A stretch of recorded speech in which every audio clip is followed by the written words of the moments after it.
Hey there nation, welcome to the show where we help you to play miniatures wargaming on a budget. It is I, Commander CheapSkate, and we are back with another edition of the Kill Team Chronicles. This is a series of videos that are dedicated to the progress we're making on our Deathwatch army for our studio, and we're doing a little update vid to show you exactly how far we've gotten with this so far and what we plan on doing with helping it grow for our channel. So as you can see here, what we have here is my army for the this channel that we have for our studio. There's approximately 2,000 points, maybe 2,100 points of Deathwatch, depending how you kit them all out. And as you can see, we've actually started painting these up already using a quick paint method in order to make that happen. So we're going to talk about exactly what we plan on doing with this army and how to make it better. So the last time we talked about this video, we talked about the various kill teams that we had assembled. Right now I'm just going to talk about some new additions that we added to our army. Last time we talked about our videos, we talked about each of the individual kill teams, the 3 characters that made up the army, as well as the other 2 additional true original kill teams that we had originally. And then we also talked about the 2 dreadnoughts there in the background that we also include in the army. Since then, we've also added a little bit more to this army. We've added a watch captain. Sorry, a watch master rather, not a watch captain. He's right here located in the middle of the board. And also, we have also included 2 Deathwatch Corvus Black Stars, which are of course just the beast transport gunships, interceptors that are out there in the world of Warhammer 40k. So that's what we've had additions to that as well. Also at the same time, we've also started painting up this army as well, and we're going to talk about that next. Alright, so here's a close-up. This is a close-up of I believe this is Kill Team, not Dothroast, Kill Team Kroll. That's one of my tactical kill teams. We're doing a real close-up on this one so that way you can kind of see the kind of paint we're already doing on this project.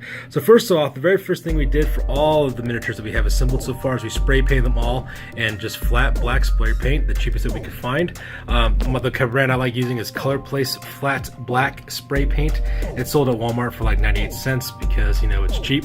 So I used that, and of course I gave the once over for all the miniatures to make sure that they're all completely covered over. After that, what we decided to do next is then apply a really thin coat of just straight up black acrylic paint. I use apple barrel paints because they're very, very cheap. Yes, they're craft paints, but they pretty much do exactly the same thing as other paints do. I know some of the people will be arguing about the pros and cons of paints, but that's the paint that I use.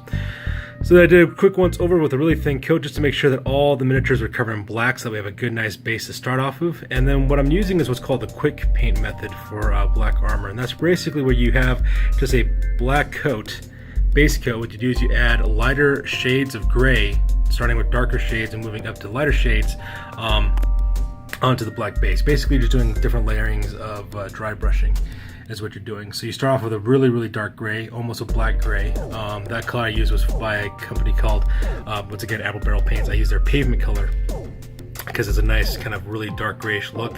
Did a really heavy dry brush on that, and then I applied a lighter dry brush of granite gray on top of that to kind of get your midtones, and then I just give a really light once over with some pewter gray, so that way you can get some of the highlights. So you can see here we got some of the edge highlighting going on with the miniatures as well. From this point, pretty much the base coating and all these are pretty much over with. They're pretty much done. So there's no more real base coating really to do with the black. What I'm going to do now is go through each individual miniature, start picking out the individual details, things like the flesh, you know, chapter badges, medals, different colors, that kind of thing.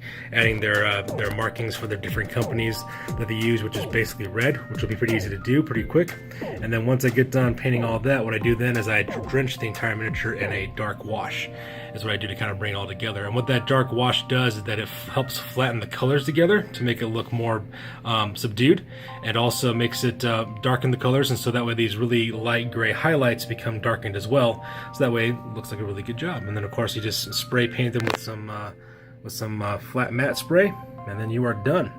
So you can see the black base coating is all the way done for all these armies. So now what we have to do next is go through each of the kill teams one by one, start taking out the details for the miniatures, which you know, could be pretty time consuming because, you know, these guys are pretty highly detailed sculpts.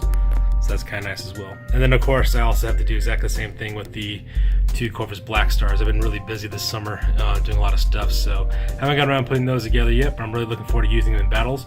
Pretty much the idea is that I'm going to have one of these Black Stars carry the twin assault cannons as well as Black Storm rocket launchers, and then the other one will carry the Storm Strike missile launchers as well as the twin last guns. So that way I have like an anti-infantry, anti-armor Corvus Black Star, and of course they'll both have Hurricane Bolters as well as both will have Auspex Arrays, so that way I can get reroll to ones on ground targets. So yeah, that's pretty much where we're going with right now for this army. So just giving you guys a little update about what's going on. Alright, you guys, that's good for this one. As always, please feel free to like, comment, and or subscribe. Your guys' input's invaluable to us as always. Also check us out on Facebook, Instagram, Google+, as well as Blogger for all the greatest and greatest about our hobbies. That's good for this one, you guys. You guys stay classy. Peace out.